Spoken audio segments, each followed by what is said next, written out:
Good day to you. My name is Clyde Martin Harvey, Bishop of St. George's in Grenada. The diocese comprises 3 islands in the Caribbean: Grenada, Carriacou, and Petite Martinique. And we're part of the Antilles Episcopal Conference, which covers the French, Dutch, and English-speaking Caribbean.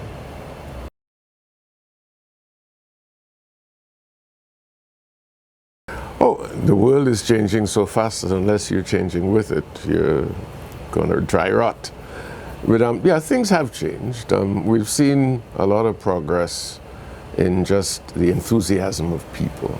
And at least I'm very happy with what people are becoming enthusiastic about. We've kept a steady beat with what was going on before in terms of assistance to the poor, food, clothing, and so on. I think we're better able to identify where people's needs are. So that is very, very important, and it's going to become more and more important as time goes by. We're much more conscious now of the task that is involved in the whole question of disaster preparedness and relief. I think for Cross International, for Cross Catholic, that's a very important point, to be able to really zero in both preventive and, of course, effective interventions when something happens. So that what I would say is that the monies that we receive now are practically helping people in particular situations, but I also hope what we're doing is building capacity to respond, building capacity to help people.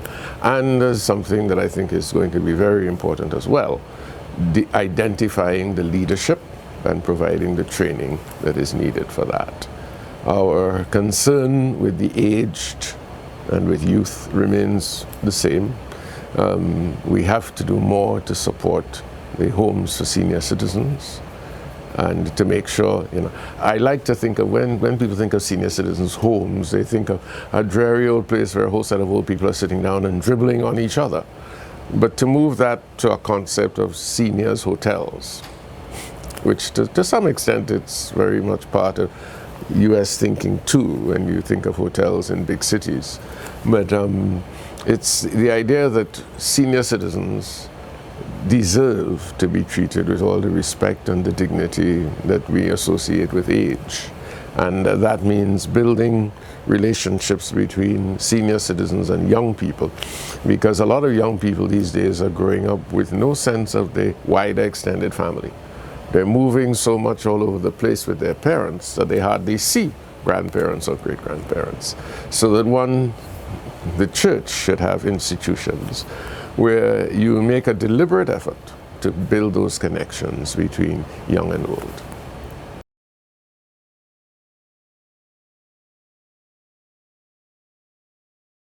Oh,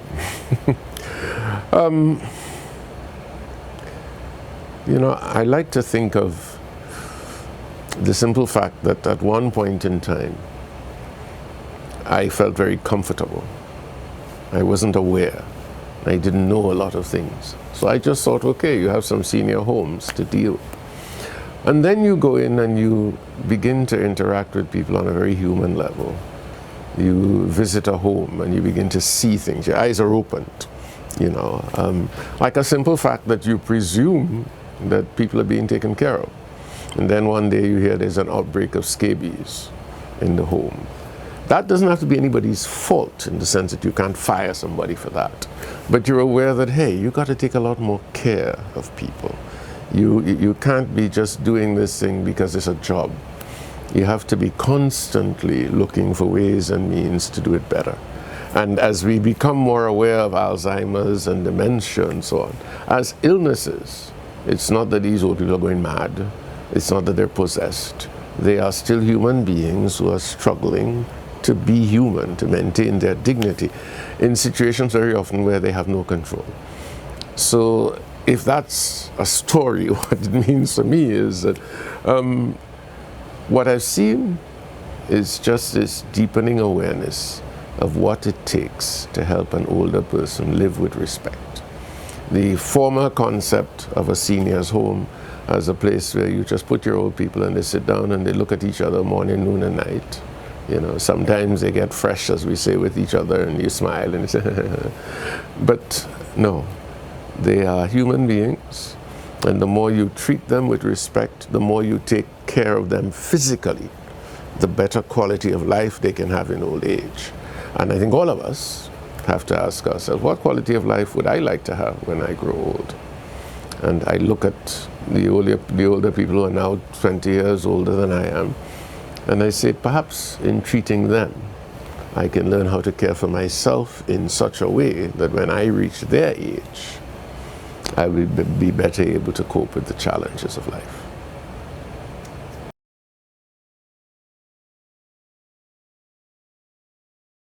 Whew. Well, you know, I was talking about not being aware. I wasn't aware, and I think many people were not aware of the physical reality in the home. Somebody comes and they say, let's paint the home. And you paint it, but nobody manages to stick a sharp instrument into the wood to see the wood lice coming out. You know, and the person cleaning the home just sweeps out the dust, not realizing that that's a sign that something else is taking place. So certainly with our homes, a major question is that they've been around for a while, and we now have to look at them again because there's clear evidence that the physical structure is decaying. So we have to break down and rebuild. That's a major task for this coming year, the renovation issues. And then as we become more conscious of what proper care is, you know, and some years ago, I was invited by a young doctor whom I'd encouraged to give her life to more than just medicine, you know. And she chose to give her life to aging people. And she began to work in a hospice. And she made me much more deeply aware of what hospice care is all about. So in Grenada, one of the challenges we face is understanding the different challenges that senior citizens face. There's dementia, there's Alzheimer's, there's that when somebody is in a hospice state, it's not the same thing as when they come in just because they have no family to care for them. When they come in at that stage, they need things to keep them mentally alive, mentally alert. So you have to train your caregivers to interact with them at a different level. You know, I remember one caregiver saying, but oh God, they're so miserable, you know, why we can't get people who nicer? You know, darling, when you get to that age, if you're nicer, you're lucky. So to deal with them in the reality of where they are, so to provide things. Like before, nobody thought very much of what kind of bed an older person would lie on, you know. But now we know that if you lie on a certain kind of bed when you're 60, by the time you're 70, your back is out. So it's a question of trying to provide for them what they really need. You know, I've found that we're very good at thinking that way for young people. So you want to develop all the technological stuff, and your schools must have this and your schools must have that. But now we have to say to ourselves that our senior citizens need as much attention as sometimes as our children need. So in terms of the homes, it's the physical renovations that need to be done, but also to provide for the environment in which people are living so that they have things that, let me put it this way, they have things that keep them alive rather than simply things that prepare them to die.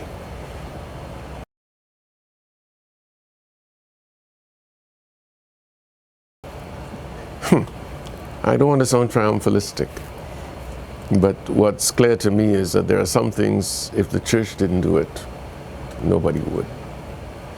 And this is not just in terms of the caring for the aged, it's across the spectrum. You know, we have a ministry in terms of feeding the hungry, clothing the naked, and so on. These are not options for us. I think thanks to Pope Francis, we're now able to say very clearly that we have to move beyond the option for the poor, which was a big buzz phrase some years ago. No, it's not an option for the poor.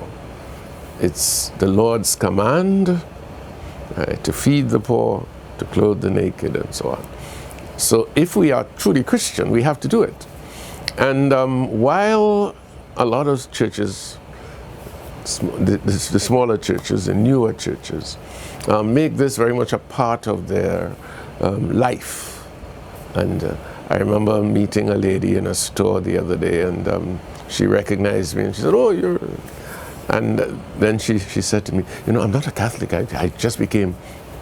whatever she was. And we fed 400 people. We gave books, school books for so many children. Those are things that you do sort of one-off. What is great about the Catholic Church, and I suspect the major Christian churches, is that it's not a one-off thing. We have a history of serving where service is needed. We have a history of going where nobody wants to go. Father Damien and the lepers, you know. Even in the Caribbean here, we've had 2 or 3 leper colonies in the islands where the church took care of those whom everybody else avoided. When it came to HIV and AIDS, I was deeply involved in that very early o'clock. And I was involved as a Catholic priest. I was not just involved as Clyde Harvey, because the church was trusted in that regard. And that's something about the church. It's the enduring ministries, that what you do in loving people is not just for a day or because you get an urge. As I say to people, if you're talking Christian love, you're talking something that endures through time. You know, there was a time when most of my friends were getting married and the marriages were breaking up. And I was saying to myself, well, if you're catching your tail in the marriage, leave it. Now, and it happened some years ago, I understand clearly that the only way you can say you love somebody is if you love them through the changes of life. You can't say, I love you now because you're looking nice, you have a Coca-Cola figure. That means very little. It's when your hips begin to get broad and you get fat and your hair falls off. I have to love you then too, you know. And the same thing with aging. And with any one of these so-called charitable situations. You visit somebody in prison because you don't only love them when they're honest. And one of the challenges of prison ministry is to meet somebody where they are, you know, to take the time to talk with them, not just to put them in a box and say, this is prisoners, you know. These are human beings, and you have to meet them where they are. So when you ask me, what does Catholic ministry bring? It brings that sense of command from the Lord. I'm not just doing this because I like to do it. I'm not just doing this because, oh, look, I feel sorry for these people. You know, if all you do is feel sorry for people, you're not going to really serve them, because pity is not a good starting point for love, for genuine love. You know, so I give myself. I'm aware that the Lord is calling me to this, but the church adds this dimension to it. I never do it alone. You know, I never do it alone. There should always be a sense that I'm doing this with other people, that there's a community of faith behind me. That when I go to Mass on a Sunday and I hear the word of the Lord and I'm struggling with what I'm doing on a weekday every week, the Eucharist supports me, strengthens me, clarifies my vision for what I'm doing and helps me to persevere. Because ultimately, perseverance is what it's about. You know, in the world, you come and you go. But Jesus says, take up your cross daily and follow me. Not just follow me, but follow me to the end.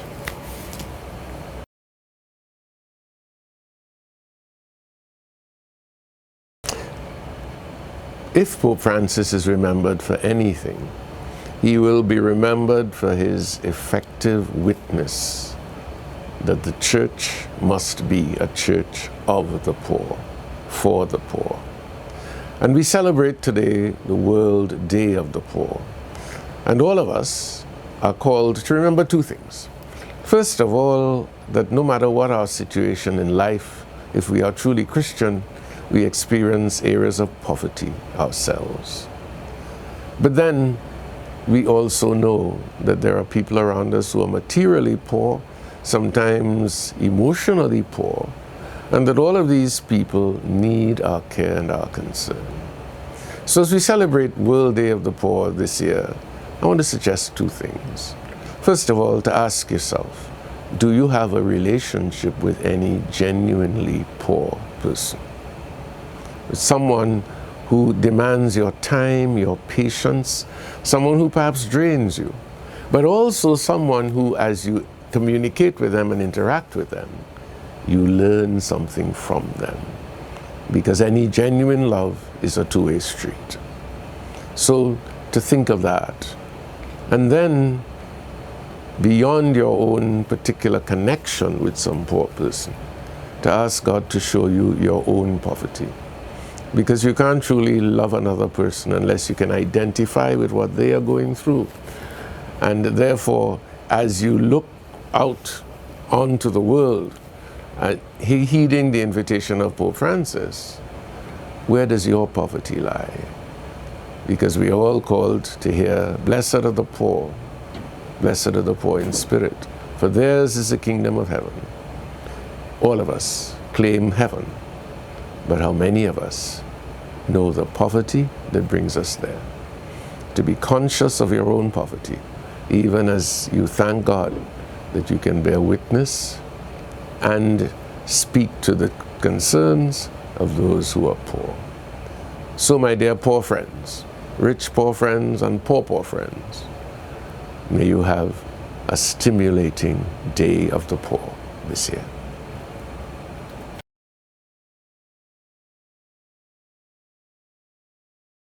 Happy Thanksgiving, America. As a citizen of the world and a Caribbean person, we greet you on Thanksgiving Day. Many countries in the world now have a Thanksgiving Day, but the Thanksgiving Day in the United States is seen as special by a lot of people. This year, as you celebrated Thanksgiving Day, you're celebrating Thanksgiving Day in a difficult context. In a context where the American democracy itself is under trial, if I might use that expression. But even so, what can America thank God for? And what does the world thank God for when we think of America? This land still remains, for many people, a beacon of liberty, a place of hope.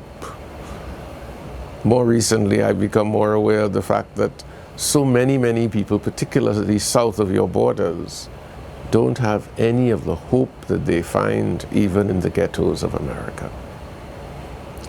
For you to be able to see that and to thank God for that. Whatever you think about what's going on your streets, in your Capitol Hill, all of these things should not be seen simply as difficulties. Somewhere in the midst of all of that, there are reasons to give thanks. Somewhere in the midst of all of that, people are showing us the values that make America great and that can make any nation on earth truly great. As people speak truth to one another. As a whole country dares to say, fake is not what we want to be. Truth is what we want to be. And I think that I can say thanks be to God that in the midst of everything that's going on, I have seen in a number of organizations that rising up to the challenge, rising to the top, Christian organizations, Catholic organizations, saying, yeah, in spite of all, we will still take care of the poor. That we as a church can be proud of what we continue to do for migrants and refugees. That the American bishops have elected their leader on this issue of migrants and refugees to be their president. That is something to give thanks to God for. So to look at yourself in the mirror and ask yourself, what do I have to thank God for? And move beyond your status, your job, and so on, and to think of your inner being. What do you have to thank God for when you discover more deeply who you are? And then what do you have to thank God for as you remember that America has always had a place in the world and that there are still people here who know the values that make that place in the world important, not only for America, but for all creation. God bless you. on this Thanksgiving Day. God bless America.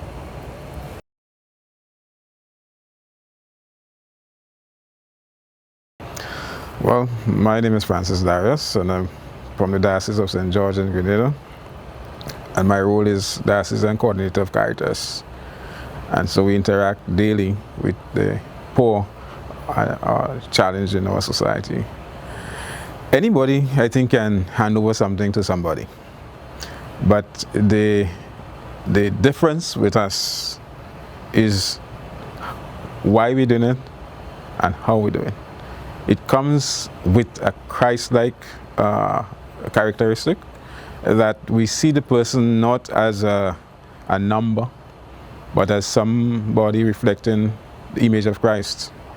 And when you get to that stage in reflecting on persons, the help that you give goes beyond the article that you're transferring.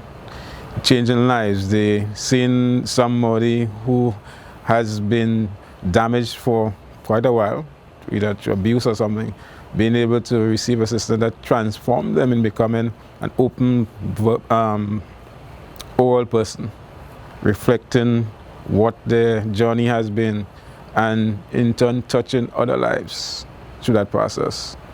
So we look beyond the process of just giving, but creating relationships, walking with these people, exploring the possibilities that are there for them in life, finding their own journeys towards redemption.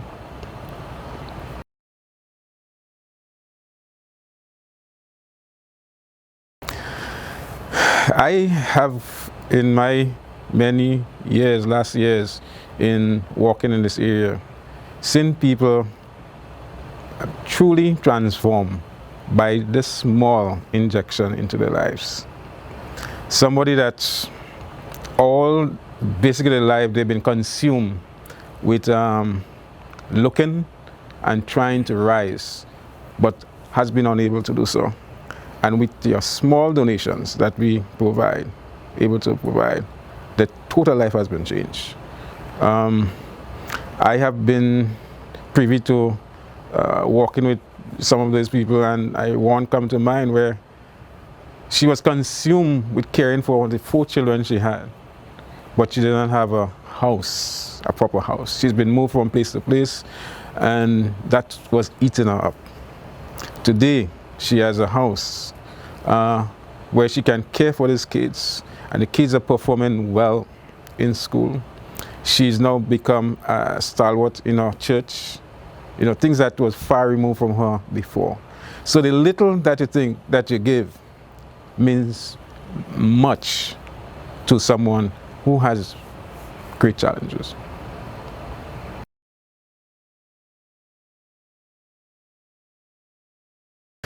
Prayer to be not discouraged. There's light at the end of the tunnel. If we as a nation pray, as God said, if we pray together, we're trying to together and pray and ask in His name, much can be done. So if we focus on praying for our annual onslaught of disasters, protection from storms and hurricanes, but more so to gathering lives and bringing lives to Christ. Touching people when they are most deeply affected by the emergencies of their situation, but getting beyond that to help them to get beyond that they don't give up. We see worldwide there is an increase in suicides, and we are praying that we stave this thing off from our society, that people find solace and comfort zones, that they don't go that path.